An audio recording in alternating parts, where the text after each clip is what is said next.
Welcome to Influential Entrepreneurs, bringing you interviews with elite business leaders and experts, sharing tips and strategies for elevating your business to the next level. Here's your host, Mike Saunders. Hello and welcome to this episode of Influential Entrepreneurs. This is Mike Saunders, the Authority Positioning Coach. Today we have back with us Michelle Boyce, who's a Vice President with Rosenzweig Financial Services, and we'll be talking about qualified funds. Michelle, welcome back to the program. Thank you, Mike. Thanks for having me back.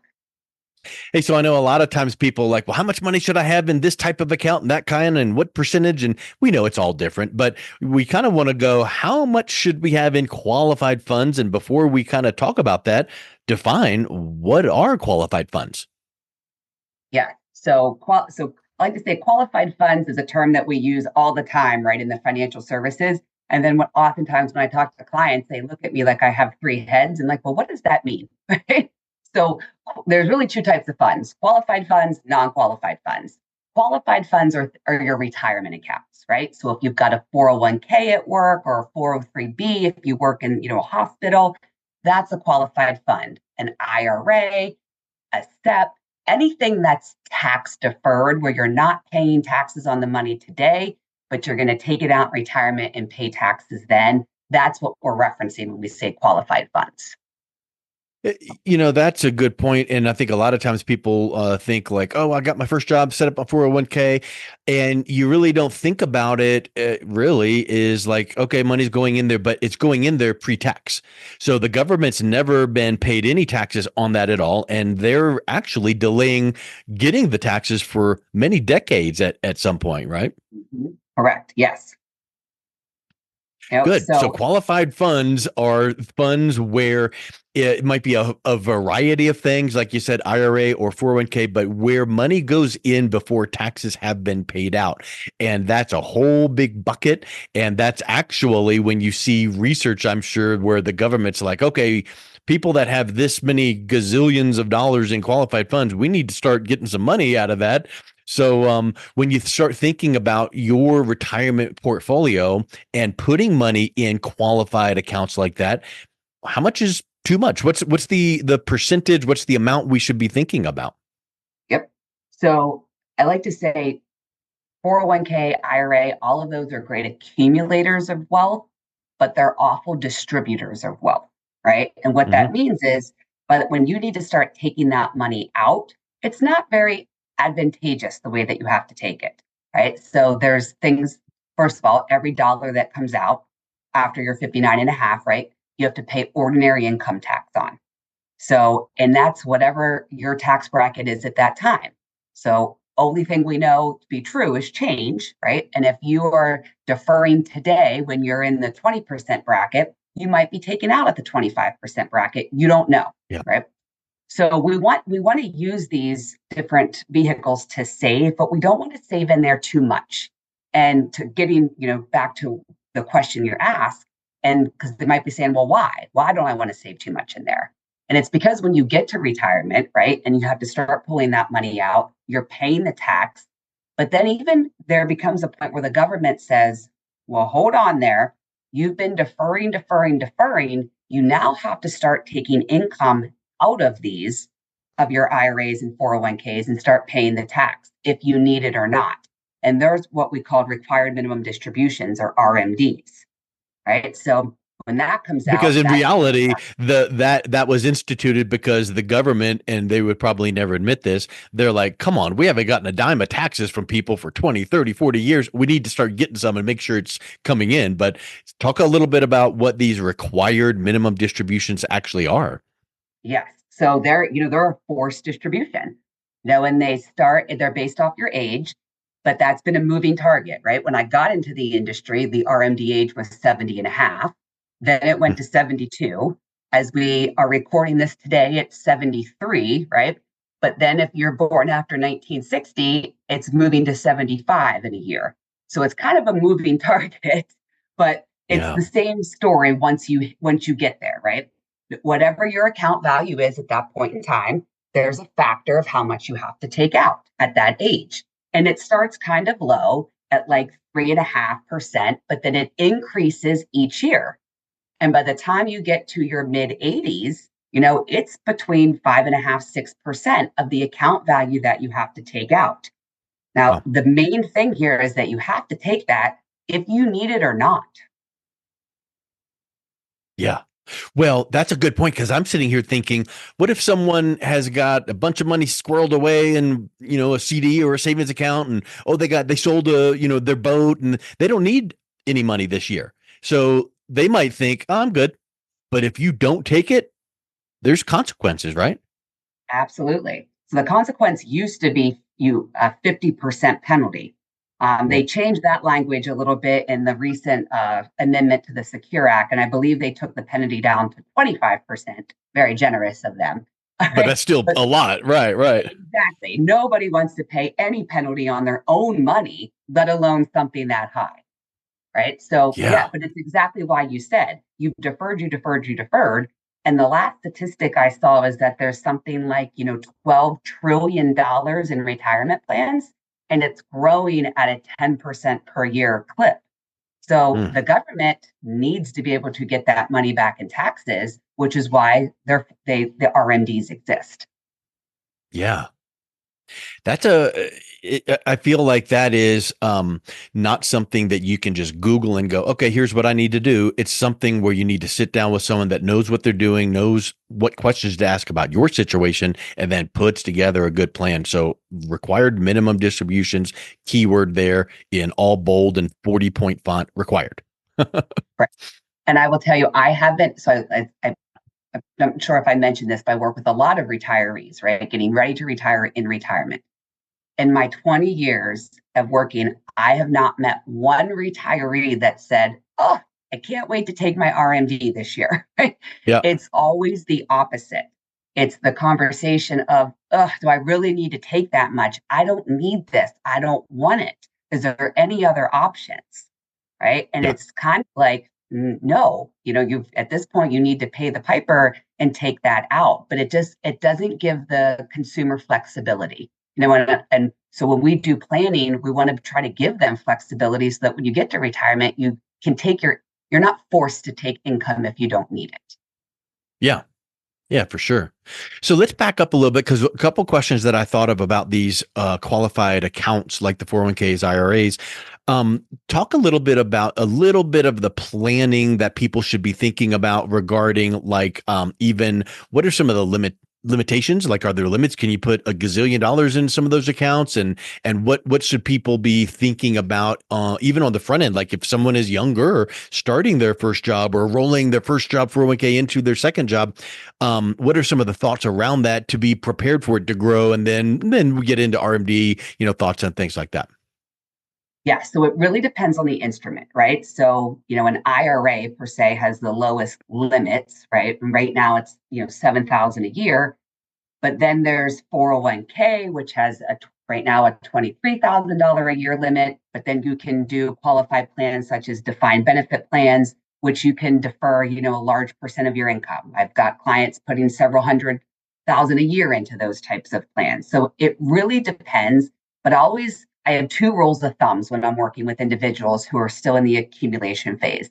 The first, if they're in a 401k plan, we only want to contribute up to the match, right? So we want you to be saving and we want you to take advantage of the free money, but pay those taxes today at a rate and while you have income, and then save those in other types of taxation locations, maybe into a tax-free location or like a brokerage account for that type of taxation. But we don't want to have too much going into just that tax deferred.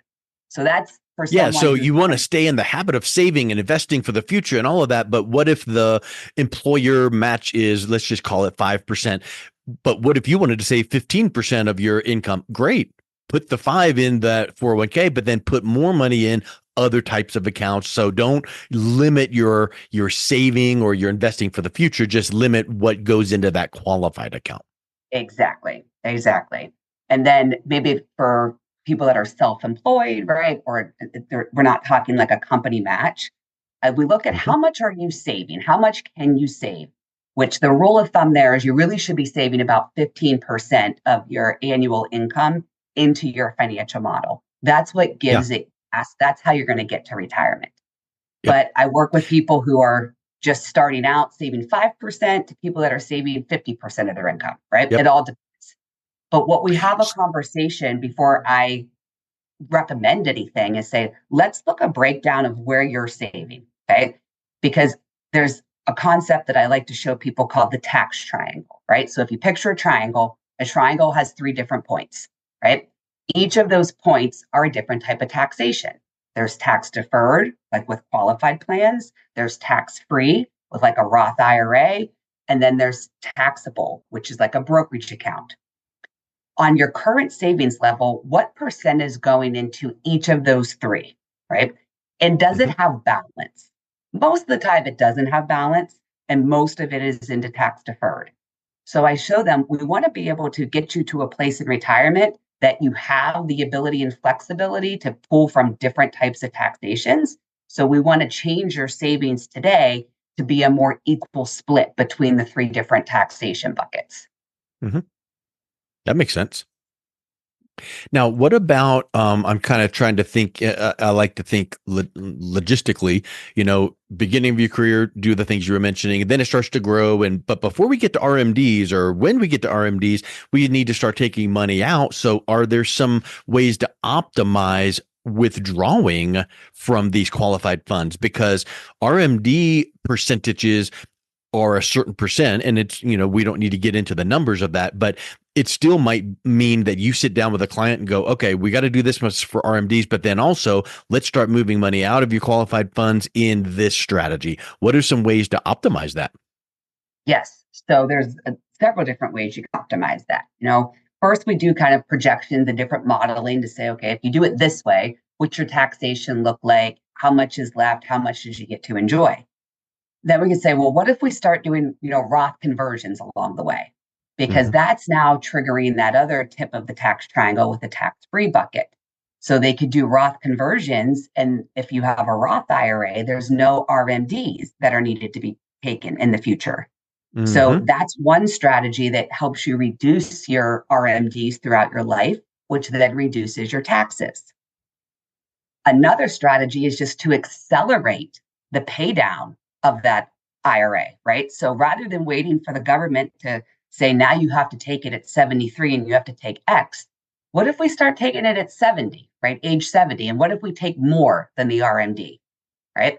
99% of the time, we end up paying less in taxes because we haven't let that compound, right? Because as the account compounds, the taxes compound, right? So I use financial modeling software to show these side-by-side analysis to individuals to say, hey, here's your current path. Here's how much you pay in taxes.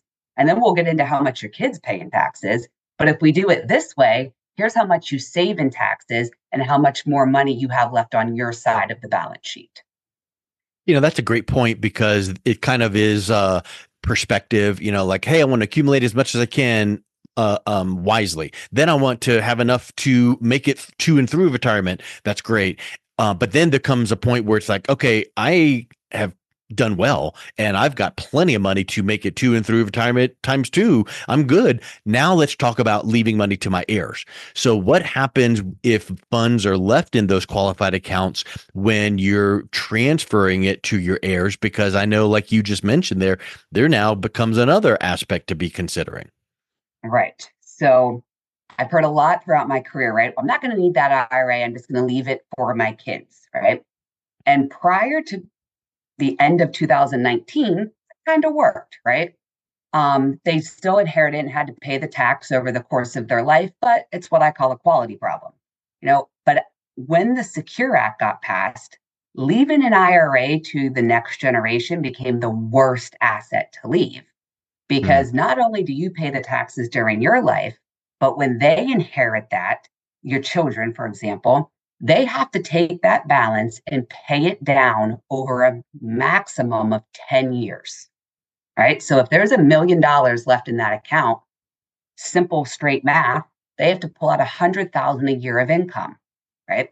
Now, let's think of timing. When most individuals that pass away, their children are probably in their maybe mid to late 50s, early 60s. likely still working and likely in their highest earning years. So maybe they're making a couple 100,000 of income, and now they have to take this additional income on top of it, which is throwing them into a higher tax bracket. So now there's the amount that gets paid on the tax on generation two. When you add that to generation one, it's an astounding figure, right? And most times the government is who gets the most out of that account, right? In the way it doesn't sound like a win-win situation right there at all, does it? no. What I found, if those people have the option, right, between themselves, charity, or their family, right, or the government, they're going to pick those first three before they pick the government to give the most to. Yes. I mean, that's huge. And here's the thing that when you're describing that, it makes me think of something where the retiree that is making all these plans, and then you go to the next step, the legacy planning, passing to heirs, and you put strategies in place so that it mitigates and eases as much as possible for their family. What a gift that is. What a peace of mind for them to know that they're taken care of and they're setting things in place for their kids. And you know what? Their family and kids might not even have realized the contrast or the potential that it would have been, but it's just a nice gift that here's mom and dad taking care of the family. Absolutely. Right. That's huge. I feel it's kind of part of my job to educate, right? To let them know what their options are, because a lot of people don't understand. Congress passes a lot of bills. Some of them we understand, some of them we don't. Most of the consumers were not familiar with all the changes that happened through the Secure Act, and definitely not how it impacts their retirement plans. Yes. Oh, that's huge. Well, we've kind of really wrapped up this conversation all surrounding this qualified funds. What is it? How much is too much? What's some strategies to grow in that? How do required minimum distributions come in? Wrap us up with some final thoughts, or have you worked with a client recently where you've been able to implement a strategy that really helped them out there? Yes. So, and the earlier that you can kind of work on some of these strategies, the better, right? Because oftentimes what we're doing is taking that money that's been compounding in the taxes and now transferring that into tax-free wealth, right? And just the miracle of compound interest, as it works while you're accumulating, it works really well when you're in retirement as well, if you're not using those assets, especially if it's tax-free, right? So that's just kind of a disclosure. The earlier you can think about these things, the better, because you will get better benefits. But, I have a client we're working with right now who, they're in their early 70s and they've got plenty of income in retirement. They don't really need their RMDs, right? They're set for retirement, and their goal is to leave the max amount to their children that they can. So I kind of showed them, just taking the RMDs, this is how much is going to be left in that IRA, and here's how much the children will potentially get in the taxation. And I said, what if we just change the strategy here, and rather than leaving them that asset, you start using those RMDs and maybe a little bit more that we pay it down and use that to fund life insurance.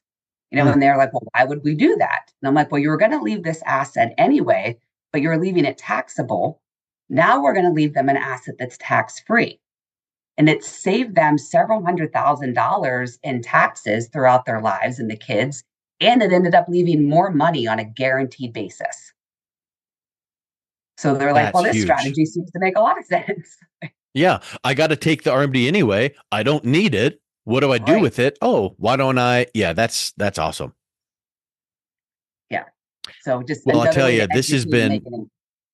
Yeah, it's all about educating. That's the thing, is people want to feel like they understand the process. And when they are educated and taught of their options, it gives them flexibility. And then when they make those decisions moving forward, they feel confident and they say what you have mentioned in the past, like, wow, the peace of mind this provides is just huge. So I think that is just so powerful, Michelle. If someone is interested in reaching out and connect with you and learning more about some of these qualified funds and all that, what is the best way they can do that?